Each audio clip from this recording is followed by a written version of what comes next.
പ്രമേഹ രോഗികൾ നമ്മുടെ നാട്ടിൽ ഇന്ന് കൂടിക്കൊണ്ടിരിക്കുകയാണ്. നമ്മുടെ വീട്ടിൽ ഒരാളെങ്കിലും ഇന്ന് പ്രമേഹ രോഗിയായിരിക്കും. ഇതിന് പ്രധാന കാരണം എന്ന് പറഞ്ഞാൽ നമ്മുടെ ജീവിതശൈലിയാണ്. അതായത് നമ്മുടെ ഭക്ഷണ രീതി നമ്മൾ പ്രത്യേകിച്ച് വ്യായാമം ഒന്നും ഇല്ലാത്തത് കൊണ്ട് തന്നെയാണ്. പ്രമേഹത്തിന്റെ തുടക്കത്തിലൊരു സ്റ്റേജിൽ നമ്മൾ തിരിച്ചറിയുകയാണെങ്കിൽ, ഭക്ഷണം നിയന്ത്രിക്കുകയാണെങ്കിൽ, മരുന്നില്ലാതെ തന്നെ നമുക്ക് പ്രമേഹത്തിന്റെ നിയന്ത്രണത്തിൽ കൊണ്ടുവരാൻ പറ്റും. അപ്പോൾ ഡയബറ്റീസ് ആയിട്ടുള്ള ആൾക്കാർക്ക് വേണ്ട ഭക്ഷണ നിയന്ത്രണം എന്നാണ് നമ്മൾ ഈ വീഡിയോയിലൂടെ നിന്ന് നോക്കാൻ പോകുന്നത്. ഞാൻ ഡോക്ടർ പ്രിയ, കലോഞ്ചി ഡയറ്റിലെ മെഡിക്കൽ ഓഫീസറാണ്.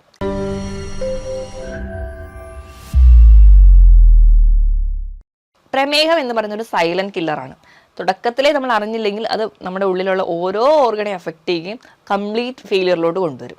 അപ്പോൾ ഡയബറ്റീസ് എന്ന് പറയുന്ന ഒരു കണ്ടീഷൻ ഒരുപാട് ലക്ഷണങ്ങളായിട്ട് നമ്മുടെ മുമ്പിൽ വരാറുണ്ട്. നമ്മൾ ചിലപ്പോൾ അത് തിരിച്ചറിയുന്നത് ഒരുപാട് ലേറ്റ് ആയിട്ടായിരിക്കും. ചിലപ്പോൾ ഒരു മുറിവ് ഉണങ്ങാതെ വരുമ്പോഴായിരിക്കും അവർക്ക് പ്രമേഹം ഉണ്ടോ എന്ന് നമ്മൾ നോക്കാറ്. അതുപോലെ തന്നെ നല്ലപോലെ ദാഹവും നല്ലപോലെ വിശപ്പും പക്ഷേ ശരീരം ഭയങ്കരമായിട്ട് മെലിഞ്ഞു പോകുന്ന ഒരു കണ്ടീഷൻ ആണെങ്കിൽ ചിലപ്പോൾ അത് പ്രമേഹ രോഗിയുടേതായിരിക്കും. അപ്പോൾ ഈ പാരമ്പര്യമായിട്ട് പ്രമേഹമുള്ള ഒരാളാണെങ്കിൽ നമ്മളൊരു പ്രായം കഴിഞ്ഞാൽ ഒരു 10-25 വയസ്സ് കഴിഞ്ഞതിന് ശേഷം ഇടയ്ക്കിടയ്ക്ക് മോണിറ്റർ ചെയ്യുന്നത് വളരെ നല്ലതാണ്. അതിനുവേണ്ടി നമ്മൾ HbA1c നോക്കാൻ വേണ്ടി പറയാറുണ്ട്. HbA1c എന്ന് പറഞ്ഞാൽ ഗ്ലൈക്കോസിലേറ്റഡ് ഹീമോഗ്ലോബിൻ ആണ്. അപ്പോൾ ഒരു 3 മാസത്തെ ആവറേജ് നമുക്ക് ബ്ലഡ് ഷുഗർ ലെവൽ മോണിറ്റർ ചെയ്യാൻ പറ്റും. അപ്പോൾ ആ ഒരു ലെവൽ നോക്കിയിട്ട് നമുക്ക് പ്രമേഹ രോഗിയാണോ എന്നാണ് ഇന്ന് മിക്കവാറും എല്ലാവരും തന്നെ നോക്കാറ്. അപ്പം നമ്മൾ ആ ഒരു ആദ്യത്തെ സ്റ്റേജിൽ തിരിച്ചറിയുകയാണെങ്കിൽ നമുക്ക് ഈസി ആയിട്ട് കൺട്രോൾ ചെയ്യാം. ഭക്ഷണത്തിലൂടെയും ഒപ്പം കൃത്യമായ ഒരു വ്യായാമം ഉണ്ടെങ്കിൽ ഈസിലി ആയിട്ട് കൺട്രോൾ ചെയ്യാൻ പറ്റുന്ന ഒരു കണ്ടീഷനാണ്. അപ്പോൾ ഈ പ്രമേഹ രോഗികൾക്ക് വേണ്ട ഭക്ഷണ നിയന്ത്രണം എങ്ങനെയാണെന്ന് നോക്കണം. നോർമലി നമ്മളെല്ലാവരും നല്ലപോലെ വയറ് നിറച്ച് ഭക്ഷണം 3 നേരം ചോറ് കഴിക്കാൻ ആഗ്രഹിക്കുന്നവരാണ്. അപ്പോൾ നമ്മൾ നോർമലി നമ്മുടെ ഒരു ഫുഡ് പാറ്റേൺ എന്ന് പറഞ്ഞു കഴിഞ്ഞാൽ നമ്മൾ 3 തവണ ഭക്ഷണം കഴിക്കും. ഇടയിൽ ഒരു ഇടവേള എന്ന് പറയുന്ന ഒരു ചെറിയ ബ്രേക്ക് ഒരു നേരമൊക്കെ ആയിരിക്കും. നോർമലി ഈ ഒരു പാറ്റേൺ ആണ്. അപ്പോൾ ഈ ഒരു പാറ്റേൺ നമ്മൾ ആദ്യമേ മാറ്റണം. നമ്മൾ കഴിക്കുന്ന ഫുഡിൻ്റെ ഒരു പാറ്റേൺ എന്ന് പറഞ്ഞാൽ 5-6 തവണയായിട്ട് കഴിക്കുക. ഇപ്പോഴും ക്വാണ്ടിറ്റി കുറയ്ക്കുക, നമ്മുടെ എണ്ണം കൂട്ടുക. അതായിരിക്കണം ഒരു ഡയബറ്റീസ് ആയിട്ടുള്ള ഒരാളുടെ ഫുഡിൽ വരുന്നതിൻ്റെ ആദ്യത്തെ മാറ്റം. അങ്ങനെ കഴിക്കുന്ന സമയത്ത് നമുക്ക് എങ്ങനെ ഭക്ഷണം മാറ്റാം? ഒന്നാമതായിട്ട് നമ്മൾ രാവിലെ എണീക്കുമ്പോൾ തന്നെ ചായയോ കാപ്പിയോ കുടിക്കുന്നതാണെങ്കിൽ ആ ഒരു ശീലം മാറ്റിയിട്ട് ഇളം ചൂടുവെള്ളം കുടിക്കുക. ഇപ്പം നിങ്ങൾക്ക് ഉലുവ കുതിർത്ത വെള്ളമൊക്കെ കുടിക്കാം. ഉലുവ കുതിർത്ത വെള്ളം കുടിക്കുകയാണെങ്കിൽ പ്രമേഹ രോഗികൾക്ക് ഒരു പരിധി വരെ നമുക്ക് ആ ഒരു ഗ്ലൈസിമിക് ഇൻഡെക്സ് കൂടി പോവാതെ അത് നിയന്ത്രിക്കാൻ പറ്റുന്നുണ്ട്. അതുപോലെ തന്നെ അവർക്ക് ഒരു പ്രമേഹത്തിൻ്റെ ലെവൽ മെയിൻറ്റെയിൻ ചെയ്യാം. പക്ഷേ ഒരു ഉലുവ വെള്ളം മാത്രം കുടിച്ചുകൊണ്ട് നമുക്ക് പ്രമേഹത്തെ നിയന്ത്രണത്തിൽ കൊണ്ടുവരാൻ പറ്റില്ല. ഇപ്പം കൊളസ്ട്രോൾ ലെവലൊക്കെ ഉള്ളവരാണെങ്കിൽ ഈ ഉലുവ ഒരുപാട് കഴിക്കുന്നതും അതും ഒരു ദോഷം ചെയ്യുന്നുണ്ട്. അപ്പം നമ്മൾ ഇടയിൽ ഓരോ ദിവസവും ഇങ്ങനെ വെള്ളം മാറ്റി മാറ്റി കുടിക്കുക. അപ്പം ഒരു ദിവസം രാവിലെ എണീക്കുമ്പോൾ ഉലുവ ഇട്ട് കുതിർത്ത വെള്ളം കുടിക്കാം. അല്ലെങ്കിൽ അടുത്തൊരു ദിവസം നമ്മൾ കറുകപ്പെട്ട ചതച്ച് അല്ലെങ്കിൽ അത് പൊടിച്ച് അതിൻ്റെ ഒരു 1/2 ടീസ്പൂൺ ഇട്ട് വെള്ളം കുടിക്കാം. അപ്പം ഈ കറുകപ്പെട്ടയിൽ സിനമാൾഡിഹൈഡ് എന്ന് പറയുന്നൊരു കണ്ടന്റ് ഉണ്ട്. അത് നമ്മുടെ പാൻക്രിയാസിനെ സ്റ്റിമുലേറ്റ് ചെയ്യും, ഇൻസുലിൻ പ്രൊഡക്ഷൻ കുറച്ചുകൂടി ആക്ടിവേറ്റ് ആക്കുകയൊക്കെ ചെയ്യുന്നുണ്ട്. അപ്പം ഇത് നിങ്ങൾ കുടിക്കാം. അല്ലെങ്കിൽ രാവിലെ എണീക്കുമ്പോൾ തന്നെ ഗ്രീൻ ടീ കുടിക്കാം. അതും നിങ്ങൾക്ക് നല്ലൊരു ഓപ്ഷനാണ്. ഇനി അത് കഴിഞ്ഞ് നമ്മുടെ ബ്രേക്ക്ഫാസ്റ്റിൻ്റെ കാര്യം എടുക്കുകയാണെങ്കിൽ നമ്മളെല്ലാവരും കഴിക്കാൻ താല്പര്യമുള്ളതെന്ന് പറഞ്ഞു കഴിഞ്ഞാൽ രാവിലെ എടുക്കുമ്പോൾ ഇഡ്ഡലി, സാമ്പാർ, അല്ലെങ്കിൽ പുട്ട്, കടല, അപ്പം, കടല, അങ്ങനെയൊക്കെ മാറിയാണ് കഴിക്കുക. അപ്പോൾ ഈ ഒരു ഭക്ഷണത്തിൻ്റെ പാറ്റേൺ ആണ് നമ്മൾ ആദ്യം തന്നെ മാറ്റേണ്ടത്. നിങ്ങൾക്ക് അത്ര ആഗ്രഹം ഉണ്ടെങ്കിൽ നിങ്ങൾ കഴിക്കാൻ 1-2 ദോശയൊക്കെ നിങ്ങൾക്ക് തുടക്കക്കാർക്ക് പെട്ടെന്ന് തന്നെ നമ്മൾ കഴിച്ചുകൊണ്ടിരിക്കുന്ന ഒരു ലെവലിൽ നിന്ന് കുറച്ചുകൊണ്ട് വരാൻ ബുദ്ധിമുട്ടായതുകൊണ്ട് തുടക്കക്കാർക്ക് 1-2 ദോശയൊക്കെ കഴിക്കാം. അതിനൂടെ മാക്സിമം നമ്മൾക്ക് എപ്പോഴും പ്രോട്ടീനാണ് കൂടുതലായിട്ട് കഴിക്കുന്നത്. ഇപ്പം നമ്മൾ സാമ്പാർ കഴിക്കുമ്പോൾ അതിൽ ധാരാളം കിഴങ്ങ് വർഗ്ഗങ്ങളുണ്ട്. അപ്പോൾ നമുക്ക് ഷുഗർ ലെവൽ വീണ്ടും കൂടാൻ ചാൻസ് ഉണ്ട്. അപ്പോൾ ദോശയോടൊപ്പം നിങ്ങൾക്ക് വേണ്ടി ചമ്മന്തി ഒരു നല്ല ഓപ്ഷനാണ്. ഇനി അതല്ല എങ്കിൽ നമുക്ക് അവിടെ ദോശയോടൊപ്പം കടലക്കറി കഴിക്കാം. അപ്പോൾ കടലക്കറിയുടെ ആ അളവ് കൂടുതലായിട്ട് ഉൾപ്പെടുത്തുക, പകരം ദോശയുടെ ക്വാണ്ടിറ്റി കുറയ്ക്കുക. അപ്പോൾ നമുക്ക് പ്രോട്ടീൻ ഒരുപാട് ചെല്ലുമ്പോൾ ആ ഒരു കാർബോഹൈഡ്രേറ്റിൻ്റെ ലെവൽ അവിടെ കുറയുകയും അത് നമുക്ക് വളരെ നല്ലൊരു ഗുണം ചെയ്യും. ഇപ്പോൾ ഇഡ്ഡലിയൊക്കെ ആണെങ്കിൽ 1-2 ഇഡ്ഡലി അത്രയും ആ ഒരു ലെവലിൽ നിർത്തും. അപ്പോൾ ഇനി പുട്ടൊക്കെ കഴിക്കുന്ന ആൾക്കാരാണെങ്കിൽ ആ പുട്ട് കഴിക്കുമ്പം അതിൽ ഒരു ചെറിയ പീസ് മാത്രം പുട്ടെടുക്കുക. കൂടുതലും അവിടെ കഴിക്കേണ്ടതെന്ന് വെച്ച് കഴിഞ്ഞാൽ കടല, മുട്ട, അങ്ങനെ എന്തെങ്കിലും പ്രോട്ടീൻ, നോൺ വെജിറ്റേറിയൻ ആയിക്കോട്ടെ, മീൻ കറി ആയിക്കോട്ടെ, അല്ലെങ്കിൽ മറ്റ് ചിക്കനോ ബീഫ് എന്ത് നോൺ വെജ് ആയിക്കോട്ടെ, അവിടെയൊക്കെ നമ്മൾ പ്രോട്ടീനാണ് കഴിക്കുന്നത്. അപ്പം പുട്ടിൻ്റെ അളവ് വളരെ കുറയ്ക്കുക. വെജിറ്റേറിയൻ അല്ലെങ്കിൽ നോൺ വെജിറ്റേറിയൻ പ്രോട്ടീൻ്റെ അളവ് നല്ലപോലെ കൂടുക. അതുപോലെ തന്നെ ചപ്പാത്തിയുടെ കേസിലൊക്കെ. ഇനി നിങ്ങൾക്ക് നല്ലൊരു ഓപ്ഷനാണ് ഉപ്പുമാവ്. ഉപ്പുമാവ് ഉണ്ടാക്കുമ്പോൾ നിങ്ങൾക്ക് ധാരാളം പച്ചക്കറികൾ അതിനകത്ത് ആഡ് ചെയ്യാം. ബീൻസ്, ക്യാരറ്റ്, ഉള്ളി, തക്കാളി എല്ലാം നമുക്ക് അതിനകത്ത് ആഡ് ചെയ്യുന്ന സമയത്ത് നമ്മൾ എടുക്കുന്ന ആ ഒരു കാർബിൻ്റെ അളവ് വളരെ കുറവായിരിക്കും. അപ്പോൾ നിങ്ങൾക്ക് ഉപ്പുമാവിൽ തന്നെ നല്ലൊരു ഓപ്ഷൻ എന്ന് പറയുന്നതാണ് ഓട്സിൻ്റെ ഉപ്പുമാവ്. ഓട്സ് തിരഞ്ഞെടുക്കുമ്പോൾ ഒരുപാട് പ്രമേഹ രോഗികളും പറയുന്നതാണ് ഞാൻ ഓട്സ് ഒരുപാട് കഴിക്കുന്നുണ്ട്, പക്ഷെ എന്നിട്ടും എനിക്ക് പ്രമേഹത്തിൽ മാറ്റമൊന്നും വരുന്നില്ല. ഈ ഓട്സ് തിരഞ്ഞെടുക്കുമ്പോൾ നമ്മൾ സ്റ്റീൽ കട്ട് ഓട്സ് വേണം തിരഞ്ഞെടുക്കാൻ. സ്റ്റീൽ കട്ട് ഓട്സ് എന്ന് പറഞ്ഞെങ്കിൽ ധാന്യം തവിടോട് കൂടിയ ഓട്സ് ആണ്, ഫുൾ കവറിങ് ആയിട്ടുള്ള ഓട്സ് ആണ്. ഈ ഓട്സ് എന്ന് പറഞ്ഞാൽ നമുക്ക് ആ ഒരു ഫൈബർ റിച്ച് ആയതുകൊണ്ട് തന്നെ ഒരു പരിധി വരെ ഈ ഷുഗർ പേഷ്യൻസിന് കഴിക്കാവുന്നതാണ്. ഇങ്ങനെ നമ്മൾ ഓട്സ് കഴിക്കുന്നതിലാണെങ്കിൽ കൂടി നമ്മൾ ഗ്ലൈസീമിക് ഇൻഡെക്സ് നോക്കണം. നമ്മൾ കൂടുതലായിട്ട് പ്രിഫർ ചെയ്യുന്നത് ഇൻസ്റ്റൻറ്റ് ഓട്സ് ആണ്. ഇൻസ്റ്റൻറ്റ് ഓട്സ് എന്ന് പറയുമ്പോൾ നമ്മളിപ്പോൾ ഒരു കഞ്ഞി ഉണ്ടാക്കി കുടിക്കുകയാണെങ്കിൽ അവിടെ ഒരു ഗ്ലൈസീമിക് ഇൻഡെക്സ് എന്ന് പറഞ്ഞാൽ ഒരു 80-83 ആയിരിക്കും. നമ്മൾ ഓട്സ് വെച്ചിട്ട് പാലിലോ അല്ലെങ്കിൽ വെള്ളത്തിലോ കുറുക്കി കുടിക്കുന്ന സമയത്ത് അവിടെ ഗ്ലൈസിമിക് ഇൻഡെക്സ് ഒരു 90ന് മുകളിലോട്ട് പോകും. അപ്പം പ്രമേഹം നിയന്ത്രിക്കാൻ വേണ്ടി കഞ്ഞി മാറ്റിയിട്ട് ഓട്സ് കഴിക്കുമ്പോൾ അവിടെ ഗ്ലൈസിമിക് ഇൻഡെക്സ് കൂടുതലാണ്. ഗ്ലൈസിമിക് ഇൻഡെക്സ് എന്ന് പറഞ്ഞാൽ ഒരു ഭക്ഷണം നമ്മൾ കഴിച്ചു കഴിഞ്ഞാൽ എത്ര പെട്ടതാണോ അത് പഞ്ചസാര അല്ലെങ്കിൽ ഗ്ലൂക്കോസിനെ പ്രൊഡ്യൂസ് ചെയ്യിക്കുന്നതിൻ്റെ ഒരു ലെവലാണ്. അപ്പോൾ അത് കുറഞ്ഞ ഭക്ഷണമാണ് എപ്പോഴും നമ്മൾ പ്രമേഹ രോഗികൾ കഴിക്കേണ്ടത്. നമ്മളെപ്പോഴും ഓട്സ് തിരഞ്ഞെടുക്കുമ്പോൾ സ്റ്റീൽ കട്ട് ഓട്സ് തിരഞ്ഞെടുക്കാൻ വേണ്ടി നോക്കുക. അതുപോലെ തന്നെ ഇൻസ്റ്റൻറ്റ് ഓട്സ് ഒരു കാരണവശാലും വാങ്ങിച്ച് കഴിക്കാതിരിക്കുക.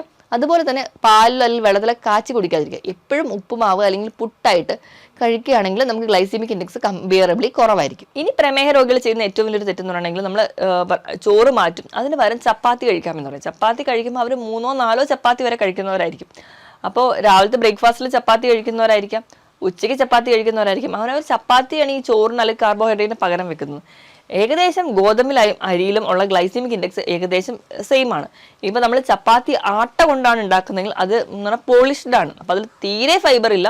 അപ്പം നമുക്ക് വീണ്ടും അവിടെ ഒരു ഷുഗർ ലെവൽ കൂടുകയാണ് ചെയ്യുക. ഇപ്പം കമ്പാരബിളി നമ്മൾ വീട്ടിൽ ഗോതമ്പ് വാങ്ങി ഉണക്കി പൊടിച്ചാണെങ്കിൽ കുറച്ചെങ്കിലും ഫൈബർ അതിൽ നിന്ന് കിട്ടുമ്പോൾ നമുക്ക് കമ്പാരബിളി നമുക്ക് കുറച്ചുകൂടി കുറയ്ക്കാൻ പറ്റും. ഇനി നമ്മൾ ഏത് ധാന്യം എടുക്കുകയാണെങ്കിലും അതിൽ ഒരു എന്താ പറയുക, ധാന്യത്തിലൊക്കെ തവിടടങ്ങിയ ധാന്യങ്ങൾ എടുക്കാൻ വേണ്ടി ശ്രദ്ധിക്കുക. അപ്പം നമ്മൾ ഡയറക്റ്റ് ആയിട്ട് കാർബോഹൈഡ്രേറ്റ് ഇല്ലാത്ത രീതിയിൽ മില്ലറ്റ്സ് ഒക്കെ ഉൾപ്പെടുത്താൻ വേണ്ടി ശ്രദ്ധിക്കുക. തവിടോട് കൂടിയ ധാന്യങ്ങളൊക്കെ ആകുമ്പോൾ ധാരാളം ഫൈബേഴ്സ് ഇറങ്ങിയിട്ടുണ്ട്. ഇപ്പം നമ്മൾ റാഗിയൊക്കെ ഒരു പരിധി വരെ നമുക്ക് ഉൾപ്പെടുത്താം. ഇപ്പം റാഗിയൊക്കെ ആണെങ്കിൽ നിങ്ങൾ കുറുക്കി കുടിക്കാതെ, ഇപ്പം ഞാൻ രാവിലത്തെ ഭക്ഷണത്തിൽ പുട്ട് പറഞ്ഞ സ്ഥിതിക്ക് നിങ്ങൾക്ക് ആ അരിപ്പൊടിയോട് കൂടി തന്നെ ഒരു 1/4 ഭാഗം റാഗി ആഡ് ചെയ്യാവുന്നതാണ്. അപ്പോൾ നിങ്ങൾ കുറച്ചും കൂടി ഡയബറ്റീസിൻ്റെ ആ ഒരു ടെൻഡൻസി കുറയ്ക്കാൻ സഹായിക്കും. അപ്പോൾ റാഗിയുടെ പൊടിയും അതുപോലെ തന്നെ അരിപ്പൊടിയും കൂടെ മിക്സ് ചെയ്ത് നിങ്ങൾക്ക് അവിടെ പുട്ടുണ്ടാക്കാവുന്നതാണ്. അല്ലെങ്കിൽ റാഗിയുടെ മാത്രം പൗഡർ കൊണ്ട് തന്നെ നിങ്ങൾക്ക് പുട്ടുണ്ടാക്കാം. അതിനോടൊപ്പം തന്നെ ഒരു പ്രോട്ടീൻ്റെ കറി കൂടി ആകുമ്പോൾ ഒരു പരിധി വരെ നമുക്ക് പ്രമേഹത്തിനെ നിയന്ത്രിക്കാൻ പറ്റും. ഇനിയിപ്പം ഇഡ്ഡലി, ദോശ എന്തും ആയിക്കോട്ടെ, അപ്പം എന്തും ആയിക്കോട്ടെ, അതിനോടൊപ്പം നിങ്ങൾക്ക് റാഗി പൗഡർ ആഡ് ചെയ്യുകയാണെങ്കിൽ നമുക്ക് അയണും കാൽസ്യം അതിനോടൊപ്പം തന്നെ പ്രമേഹം കൂടി നിയന്ത്രിക്കാൻ പറ്റും. അപ്പോൾ ഈ ഒരു രീതിയിലായിരിക്കണം നിങ്ങളുടെ ബ്രേക്ക്ഫാസ്റ്റ് എപ്പോഴും പോകേണ്ടത്. എപ്പോഴും ഒരു കാർബോഹൈഡ്രേറ്റും അതിനേക്കാളും ഇരട്ടി അളവിൽ പ്രോട്ടീനും കൂടെ ഉൾപ്പെടുത്തുക. അതിപ്പോൾ ഏത് തരത്തിലുള്ള പ്രോട്ടീനും നിങ്ങൾക്ക് ഉൾപ്പെടുത്താവുന്നതാണ്. ഇനി ഒരു 11 മണിക്കാവുമ്പം നമുക്ക് വീണ്ടും ഒരു ചായ അല്ലെങ്കിൽ എന്തെങ്കിലും ഒരു പ്രോബയോട്ടിക് ആയിട്ട് തൈരോ മോരും വെള്ളം അങ്ങനെ എന്തെങ്കിലും നിങ്ങൾക്ക് ഉൾപ്പെടുത്താം. നാരങ്ങ വെള്ളമൊക്കെ വളരെ നല്ലതാണ്. അപ്പം ആ ഒരു ടൈമിൽ നിങ്ങൾക്ക് ഒരു പിടി നട്ട്സ് കഴിക്കാം. ആ ഒരു നട്ട്സ് എന്ന് പറഞ്ഞാൽ കൂടുതലും ബദാം ഒക്കെ നിങ്ങൾക്ക് ഉൾപ്പെടുത്താവുന്നതാണ്. ഒരു പിടി മാത്രം കഴിക്കുക. ആ ഒരു നട്ട്സ് മാത്രം ആ ഒരു ടൈമിൽ കഴിക്കുക. ഇനി നമ്മൾ ഉച്ചത്തെ ഒരു ഫുഡ് എടുക്കുകയാണെങ്കിൽ അതിന് മുൻപായിട്ട് നിങ്ങൾക്ക് ഒരു ബൗൾ സാലഡ് കഴിക്കാം. സാലഡ് എന്ന് പറയുമ്പോൾ നിങ്ങൾക്ക് ക്യുക്കമ്പറും അല്ലെങ്കിൽ മറ്റ് ക്യാരറ്റൊക്കെ ഫ്രഷ് ആയിട്ട് കട്ട് ചെയ്തിടാം. ഇപ്പം ഡയബറ്റീസ് ഉള്ള ഒരാൾക്ക് കൂടുതലും ഈ ക്യാരറ്റൊന്നും അത്ര പ്രിഫറബിൾ അല്ല. കാരണം മണ്ണിനടിയിലുള്ള എല്ലാ വസ്തുക്കളും പ്രമേഹത്തിൻ്റെ ലെവൽ കൂട്ടാൻ വേണ്ടി കാരണമാകുന്നുണ്ട്. അപ്പോൾ അവർക്ക് ക്യുക്കമ്പർ തന്നെ നല്ലപോലെ കട്ട് ചെയ്ത് അതില്ലാതെ വേണമെങ്കിൽ തക്കാളി ആഡ് ചെയ്യാം. ക്യുക്കമ്പറും തക്കാളി ഇട്ടിട്ട് ഒരു ഇച്ചിരി ഒലിവ് ഓയിലും കൂടി ഒരു ഡ്രസ്സിങ് ആയിട്ട് ആഡ് ചെയ്യുകയാണെങ്കിൽ ഒലിവ് ഓയിലുള്ള omega-3 ഫാറ്റി ആസിഡ്സ് ഈ കോശങ്ങളിലൊക്കെ ഉണ്ടാകുന്ന നീർക്കെട്ടുകൾ കുറയ്ക്കുന്നുണ്ട്. ഇനിയിപ്പോൾ ഈ ക്യുക്കമ്പറിലാണെങ്കിൽ ധാരാളം വാട്ടർ കണ്ടന്റ് ഉണ്ട്. അതുപോലെ തന്നെ ഇതിൽ vitamins K, A, C, K ഒക്കെ ഉണ്ട്. ഈ ഒരു വൈറ്റമിൻസ് നമുക്ക് സപ്പോർട്ട് ചെയ്യുന്നുണ്ട്. അതുപോലെ തന്നെ കാർട്ടിലേജിന്റെ ഗ്രോത്തിനും സ്കിന്നിനൊക്കെ ക്യുക്കമ്പർ ഭയങ്കര നല്ലതാണ്. അപ്പോൾ ഈ വെള്ളരിക്കയും ഒക്കെ കട്ട് ചെയ്ത് കഴിക്കുകയാണെങ്കിൽ നമുക്കൊരു വയറിന്റെ ഫില്ലിങ്ങും ആവും. അപ്പം നമ്മുടെ ചോറിന് കുറച്ച് മുൻപായിട്ട് ഇത് ഒരു അരമണിക്കൂർ 1 മണിക്കൂർ മുൻപ് നമ്മൾ ഇത് കഴിക്കുകയാണെങ്കിൽ ഒരു പരിധി വരെ നമുക്ക് വിശപ്പ് കുറച്ചുകൂടെ കുറയും. ഇനി ഒരു 2 ഗ്ലാസ് വെള്ളമെങ്കിലും കുടിക്കുക. അത് കഴിഞ്ഞിട്ട് നമ്മൾ ഫുഡ് കഴിക്കാൻ വേണ്ടി നോക്കുക. ഫുഡ് കഴിക്കുന്ന സമയത്തും മാക്സിമം കാർബോഹൈഡ്രേറ്റ് കുറയ്ക്കുക. ഇനിയിപ്പോൾ നിങ്ങൾ കഴിക്കാൻ ആ ഒരു തുടക്കം ഡയറ്റിലോട്ട് വരുന്ന ഒരാൾക്കാരാണെങ്കിൽ തുടക്കത്തിൻ്റെ സമയത്ത് ഒരു പിടി ചോറ് അല്ലെങ്കിൽ 1-2 ചപ്പാത്തി മാത്രം നിങ്ങൾക്ക് കഴിക്കാവുന്നതാണ്. ധാരാളം പ്രോട്ടീൻസ് കഴിക്കാം. അപ്പോൾ പയറ്, കടല, പരിപ്പ് ഇത് നിങ്ങൾക്ക് കറി വെച്ചിട്ടോ തോരനായിട്ടോ കഴിക്കാവുന്നതാണ്. ഇതിനോടൊപ്പം തന്നെ നോൺ വെജിറ്റേറിയൻ ആയിട്ട് നിങ്ങൾക്ക് മുട്ട കഴിക്കാം, ഇറച്ചി, മീൻ ഇതെല്ലാം നിങ്ങൾ കറി വെച്ച് കഴിക്കാൻ കുറച്ചും കൂടി ശ്രദ്ധിക്കുക. ഇനി ഇതിനോടൊപ്പം തന്നെ ഫ്രൂട്ട്സ്, വെജിറ്റബിൾസ് ഒക്കെ കഴിക്കാം. ഇപ്പോൾ പ്രമേഹ രോഗികൾക്ക് ഫ്രൂട്ട്സ് കഴിക്കാവോ എന്ന് നിങ്ങൾക്ക് ഒരുപാട് പേർക്ക് സംശയം ഉണ്ടാവും. അപ്പോൾ എപ്പോഴും പ്രമേഹ രോഗികൾക്ക് ഏതെങ്കിലും ഒരു ഫ്രൂട്ട് ഒരു ദിവസം കഴിക്കാം, 1-2 ഫ്രൂട്ട്. എപ്പോഴും ഗ്ലൈസീമിക് ഇൻഡെക്സ് കുറഞ്ഞ ഫ്രൂട്ടുകൾ തിരഞ്ഞെടുക്കാൻ വേണ്ടി നോക്കുക. ഇനി ഫ്രൂട്ട്സിൻ്റെ കേസ് എടുക്കുമ്പോൾ എപ്പോഴും ഗ്ലൈസീമിക് ഇൻഡെക്സ് കുറഞ്ഞ ഫ്രൂട്ട്സ് എന്ന് പറഞ്ഞല്ലോ. അപ്പോൾ എപ്പോഴും ഫ്രൂട്ട്സിൻ്റെ ഒരു കേസിൽ എടുക്കുകയാണെങ്കിൽ 50-നും 55-നും ഇടയിലാണ് ഗ്ലൈസീമിക് ഇൻഡെക്സ് ആണെങ്കിൽ അത് ലോ ആയിട്ട് ഗ്ലൈസീമിക് ഇൻഡെക്സ് ഉള്ള ഫ്രൂട്ട്സ് ആണ്. 56-നും 69-നും ഇടയിലാണെങ്കിൽ മോഡറേറ്റ് ലെവലെന്നും 70-ന് മുകളിലാണെങ്കിൽ ഹൈ ഗ്ലൈസീമിക് ഇൻഡെക്സും ആണ്. കൂടുതലായിട്ടുള്ള ഫുഡുകളും അല്ലെങ്കിൽ ഫ്രൂട്ട്സുകളുമാണ്. അപ്പോൾ നമ്മളെപ്പോഴും ലോ ഗ്ലൈസീമിക്കിലുള്ള ഇൻഡെക്സ് ഉള്ള ഫ്രൂട്ട്സുകൾ തിരഞ്ഞെടുക്കാൻ വേണ്ടിയിട്ട് ശ്രദ്ധിക്കുക. അപ്പോൾ അതിന് വേണ്ടിയിട്ട് നമ്മൾ ഏറ്റവും നല്ലതെന്ന് പറഞ്ഞിട്ടുണ്ടെങ്കിൽ പേരയ്ക്ക, നെല്ലിക്ക. ഇപ്പോൾ പേരയ്ക്കയിലൊക്കെ ആണെങ്കിൽ ഗ്ലൈസീമിക് ഇൻഡെക്സ് വളരെ കുറവാണ്. പേരയ്ക്ക, നെല്ലിക്ക, ആപ്പിള്, മുന്തിരി ഇതൊക്കെ നിങ്ങൾക്ക് ഒരു പരിധി വരെ പ്രമേഹ രോഗികൾക്ക് കഴിക്കാവുന്നതാണ്. നിങ്ങൾ മാക്സിമം ചക്ക, മാങ്ങ ഇത് നല്ലപോലെ പഴുത്ത ഏത്തപ്പഴം ഇതൊക്കെ കഴിവതും ഒഴിവാക്കുന്നതാണ് ഏറ്റവും നല്ലത്. നല്ലപോലെ പഴുത്ത ചക്ക, മാമ്പഴം നമുക്ക് ആ ഒരു സീസൺ ആകുമ്പോൾ കിട്ടുന്ന ഈ ഇങ്ങനത്തെ ഉള്ള ഫ്രൂട്ട്സിൽ ഇത് അധികം മധുരം ഉള്ളതാണ്. അപ്പം ഈ ഫ്രൂട്ട്സിലൊക്കെ ഉള്ളതെന്ന് പറഞ്ഞാൽ ഫ്രക്ടോസ് ആണ്. അപ്പം ഗ്ലൂക്കോസിനെ വെച്ച് നോക്കുമ്പോൾ ഫ്രക്ടോസ് അത്രയ്ക്ക് മധുരം ഇല്ലെങ്കിലും ഈ ഫ്രക്ടോസ് നേരെ ലിവറിൽ ചെല്ലുമ്പോൾ അവിടെ ഒരു കൺവേർഷൻ ആയിട്ട് ഗ്ലൂക്കോസ് ആയിട്ട് മാറിയിട്ടാണ് നമ്മുടെ ബോഡിയിലേക്ക് റിലീസ് ചെയ്യുന്നത്. കുറച്ച് ടൈം എടുക്കും ആ ഒരു ഫ്രൂട്ടിലുണ്ടാവുന്ന മധുരം നമുക്ക് ശരീരത്തിൽ എത്താൻ. അപ്പോൾ നിങ്ങൾക്ക് ഈ ചക്ക, മാങ്ങ, ഈ ഒരു സീസണൽ ഫ്രൂട്ട്സ് ഒക്കെ കഴിവതും ഒഴിവാക്കുക, കംപ്ലീറ്റ്ലി ഒഴിവാക്കുക തന്നെ വേണം. അധികം പഴുത്ത ഏത്തപ്പഴം കഴിക്കാതെ ഒരു പച്ചയിൽ നിന്ന് പഴുപ്പിലോട്ട് മാറുന്ന ആ ഒരു സ്റ്റേജിലൊക്കെ ആണെങ്കിൽ നിങ്ങൾക്ക് ഒരു ഏത്തപ്പഴമൊക്കെ ഒരു ദിവസം കഴിക്കാവുന്നതാണ്. ഏതെങ്കിലും ഒരു ഫ്രൂട്ട് മാത്രം ഒരു ദിവസം കഴിക്കുക. അല്ലാതെ കൺട്രോൾഡ് ആണല്ലോ എന്നോർത്ത് ഒരുപാട് ഫ്രൂട്ട്സ് കഴിക്കുക. അപ്പോൾ മുന്തിരിയൊക്കെ കഴിയുന്ന 10 മുന്തിരി അത്രയും ഒരു ദിവസം പാടുള്ളൂ. അത്രയും മാത്രം കൺട്രോൾഡ് ആയിട്ട് കഴിക്കുകയാണെങ്കിൽ നിങ്ങൾക്ക് പ്രമേഹ രോഗിയാണെങ്കിൽ കൂടി ഒരു ഫ്രൂട്ടെങ്കിലും കഴിക്കാം. അപ്പോൾ നമുക്ക് ഫ്രൂട്ട്സ് കഴിക്കുമ്പോൾ ഉള്ള ഗുണം എന്ന് പറഞ്ഞാൽ നമുക്ക് ധാരാളം വൈറ്റമിൻസും മിനറൽസും ഒക്കെ ഈ ഫ്രൂട്ട്സിലാണ് അടങ്ങിയിരിക്കുന്നത്. അതുകൊണ്ടാണ് ഒരു ഫ്രൂട്ടെങ്കിലും നിങ്ങൾ കഴിക്കാൻ പറയുന്നത്. പിന്നെ ഈ പറഞ്ഞ രീതിയിൽ ഉച്ചത്തെയും വൈകുന്നേരത്തെ ഭക്ഷണം കഴിഞ്ഞിട്ടുണ്ടെങ്കിൽ ഇനി രാത്രിയത്തെ മീല് നമ്മൾ എടുക്കുകയാണെങ്കിൽ രാത്രിയും നമ്മളെല്ലാവരും ഇഷ്ടപ്പെടുന്നത് ചോറ് കഴിക്കാനായിരിക്കും. ചോറും ഒരുപാട് കറികളും കഴിക്കാൻ ഇഷ്ടപ്പെടുന്നവരാണെങ്കിൽ ആ ഒരു ശീലം കംപ്ലീറ്റ്ലി മാറ്റുക. നിങ്ങൾ രാത്രിയിലത്തെ ഡിന്നർ കുറച്ചുകൂടെ നേരത്തെ കഴിക്കുക. ഒരു 6 മണിക്ക് 7 മണിക്കെങ്കിലും നിങ്ങളുടെ ഡിന്നർ സെറ്റ് ചെയ്യുക. കഴിക്കുമ്പോൾ നിങ്ങൾക്ക് ഒന്നെങ്കിലും ഒരു വെജിറ്റബിൾസ് ഒരു ബൗളായിട്ട് കഴിക്കാം. അല്ലെങ്കിൽ ഏതെങ്കിലും ഒരു ഫ്രൂട്ട് നമ്മൾ അന്നത്തെ ദിവസം കഴിച്ചിട്ടില്ലെങ്കിൽ അന്ന് ആ രാത്രി ആ ഒരു ഫ്രൂട്ട് മാത്രമായിട്ട് കഴിക്കാം. ഇനി ഇതോ അല്ലെങ്കിൽ നിങ്ങൾക്ക് ഓട്സോ അല്ലെങ്കിൽ ഏതെങ്കിലും ഒരു മില്ലറ്റോ നിങ്ങൾക്ക് എന്താണെന്ന് വെച്ചാൽ അതുപോലെ കഴിക്കാം. ഒരു ഓംലെറ്റ് മാത്രമായിട്ട് വേണമെങ്കിൽ നിങ്ങൾക്ക് ഒതുക്കാം. അങ്ങനെ പല രീതിയിൽ നിങ്ങളുടെ ഫുഡ് മാൻറ്റെയിൻ ചെയ്യാം. ഈ പറഞ്ഞ രീതിയിലൊക്കെ ഡയറ്റ് സെറ്റ് ചെയ്യുകയാണെങ്കിൽ നമുക്ക് എന്തായാലും ഉറപ്പായിട്ട് നമ്മുടെ പ്രമേഹം നിയന്ത്രണത്തിൽ കൊണ്ടുവരാൻ പറ്റും. പക്ഷേ ശ്രദ്ധിക്കേണ്ട ഒരു കാര്യം എന്ന് വെച്ചിട്ടുണ്ടെങ്കിൽ നമ്മുടെ ഇഷ്ടത്തിനാണ് ഡയറ്റ് സെറ്റ് ചെയ്യുന്നത്, അല്ലെങ്കിൽ നമുക്ക് ഇഷ്ടപ്പെട്ട ഫുഡുകളാണ് നമ്മൾ സെലക്ട് ചെയ്യുന്നതെങ്കിൽ നമ്മൾ സ്ഥിരമായിട്ട് ആ ഭക്ഷണം മാത്രം കഴിക്കുകയും നമുക്ക് വേണ്ട ന്യൂട്രിയൻസോ പ്രോട്ടീൻസോ ഒന്നും കിട്ടാതെ വരും. അപ്പോൾ എപ്പോഴും കറക്റ്റായിട്ട് ഒരു ഡയറ്റ് ചാർട്ടാണ് നമുക്ക് ഇമ്പോർട്ടൻറ്റ്. ഡയറ്റ് ചാർട്ട് എന്ന് പറയുമ്പോൾ കൃത്യമായിട്ടൊരു ഡയറ്റീഷ്യൻ്റെ അണ്ടറിൽ തന്നെ നിങ്ങൾ ഡയറ്റ് എടുക്കാൻ വേണ്ടി നോക്കണം. അതിനോടൊപ്പം തന്നെ ഒരു ഡോക്ടറുടെ കൺസൾട്ടേഷൻ ഉണ്ടെങ്കിൽ കൃത്യമായിട്ട് ഒരു ഡയബറ്റീസിൻ്റെ മോണിറ്ററും കൂടെ ചെയ്യാൻ പറ്റും. അപ്പം അങ്ങനെ ഒരു ഡയറ്റ് ചാർട്ട് എടുക്കുക. അത് കൃത്യമായിട്ട് ഒരു മാസം നോക്കുമ്പോൾ തന്നെ നിങ്ങൾക്ക് ഈ ഒരു റിസൾട്ട് കിട്ടണമെന്നില്ല. ഒരു 4 മുതൽ 6 മാസം വരെയെങ്കിലും കണ്ടിന്യൂസ് ആയിട്ട് ഈ ഒരു ഡയറ്റ് ഫോളോ ചെയ്യുമ്പോൾ ഉറപ്പായിട്ട് നിങ്ങൾക്ക് ഡയബറ്റീസ് കൺട്രോളിൽ കൊണ്ടുവരാൻ പറ്റും. ഇനി നിങ്ങൾ തിരഞ്ഞെടുക്കുന്ന ഭക്ഷണം എന്ന് പറഞ്ഞാൽ എപ്പോഴും ഒരു ലോ കാർബോഹൈഡ്രേറ്റ് ഡയറ്റ് ആയിരിക്കണം. ലോ കാർബോഹൈഡ്രേറ്റ് ഡയറ്റ് എന്ന് പറഞ്ഞിട്ടുണ്ടെങ്കിൽ ഇപ്പോഴും ഇവിടെ കാർബിൻ്റെ അളവ് കുറവായിരിക്കണം. ഞാൻ ഈ പറഞ്ഞ ഭക്ഷണത്തിലെല്ലാം നിങ്ങൾ ഉൾപ്പെടുത്തേണ്ടതെന്ന് പറഞ്ഞിട്ടുണ്ടെങ്കിൽ ഇലക്കറികൾ ധാരാളമായി കഴിക്കുക. ഇതാണ് ലോ കാർബോഹൈഡ്രേറ്റിലെ ഒന്നാമത്തെ ഭക്ഷണം എന്ന് പറയുന്നത്. ബ്രക്കോളി, അതുപോലെ തന്നെ എല്ലാ ക്രൂസിഫറസ് വെജിറ്റബിൾസ്, ക്യാബേജ്, കോളിഫ്ലവർ ഇതൊക്കെ ഉൾപ്പെടുത്താം. എല്ലാ തരത്തിലുള്ള മുരിങ്ങയില, തഴുതാമയുടെ ഇല, ചീരയില, ഇങ്ങനത്തെ എല്ലാ ഇലക്കറികളും ഉൾപ്പെടുത്താം. ഇനി രണ്ടാമതായിട്ട് നല്ല കൊഴുപ്പ് കിട്ടാൻ വേണ്ടിയിട്ട് നിങ്ങൾ അവോക്കാഡോ പോലെയുള്ള ഫ്രൂട്ട്സ്, നട്ട്സുകളൊക്കെ ഉൾപ്പെടുത്താം. ഇതും ലോ കാർബോഹൈഡ്രേറ്റ് ആയിട്ടാണ്. ഇനി മുട്ട, അതുപോലെ തന്നെ മത്സ്യങ്ങൾ, ചെറിയ മത്സ്യങ്ങൾ, ഇറച്ചി, മീൻ, മുട്ട. ലീൻ പ്രോട്ടീനാണ് കൂടുതലും പ്രിഫർ ചെയ്യുന്നത്, അതായത് ചിക്കനാണ് കൂടുതലും പ്രിഫർ ചെയ്യുന്നത്.